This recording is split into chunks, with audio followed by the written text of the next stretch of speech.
You'd think an epic, legendary war would start with some massive battle, right? But sometimes it all kicks off with just a single conversation.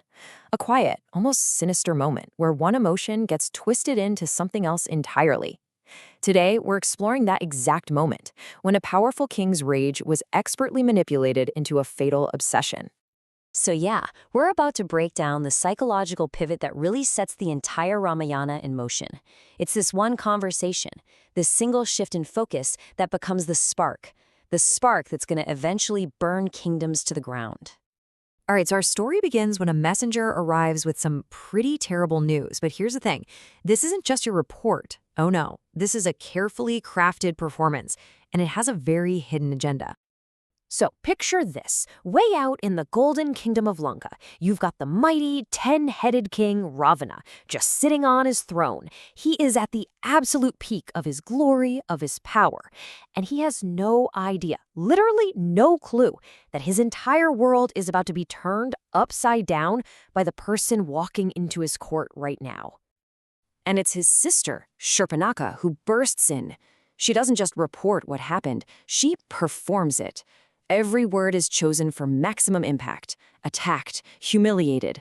She's appealing directly to his pride, as a brother, and as a king whose family has just been dishonored. Her report is basically a calculated three-pronged attack on Ravana's ego. First, the personal humiliation. Second, a direct military defeat with the death of his brothers.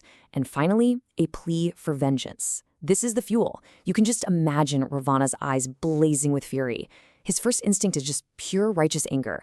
But Shurpanakha, she knows exactly what she's doing. And this is the masterful pivot.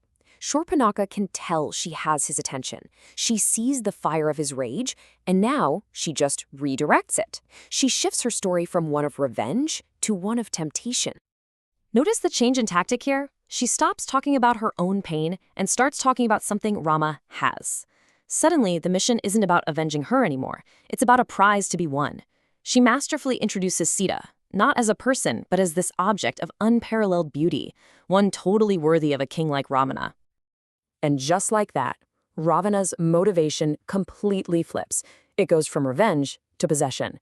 His target is no longer the two men who harmed his sister, but the woman who has done nothing at all. Shurpanakha hasn't just stoked a fire, she has changed the very nature of the conflict. It's no longer a war of honor, it's now a war of obsession. Okay, so the seed of desire has been planted.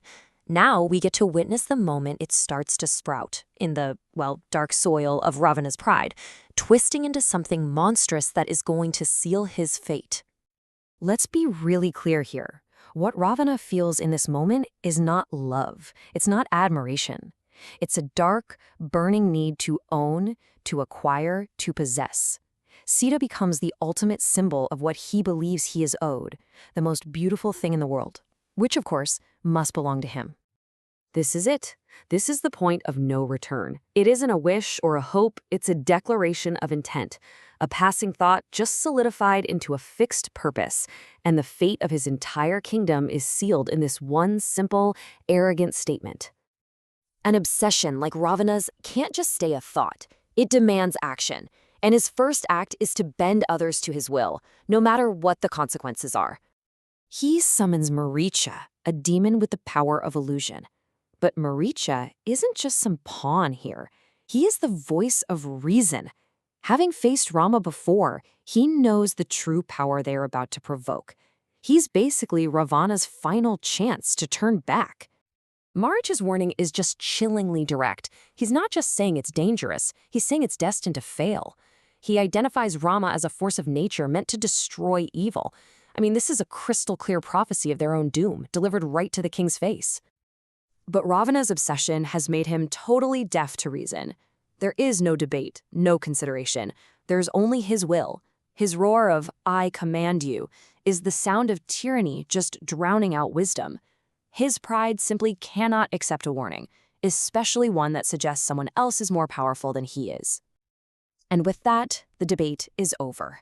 Maricha, knowing full well he is being sent to his death, has no choice but to obey. This moment shows that Ravana's obsession is now a force that will consume not only himself, but anyone who stands in his way, even his own allies. So the decision has been made. The accomplice has been forced into service. Now all that remains is to lay out the simple, terrible plan that will become the axis on which this entire epic turns.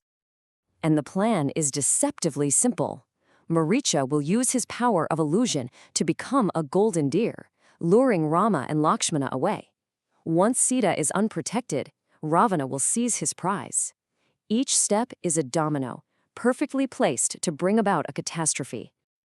All of this, the anger, the manipulation, the obsession, the tyranny, has led to this single moment. A terrible plan is in motion, born from a fatal desire. The stage is officially set for a conflict that will shake the heavens and the earth. And this leaves us with a final thought to chew on. Was Ravana a victim of his sister's masterful manipulation?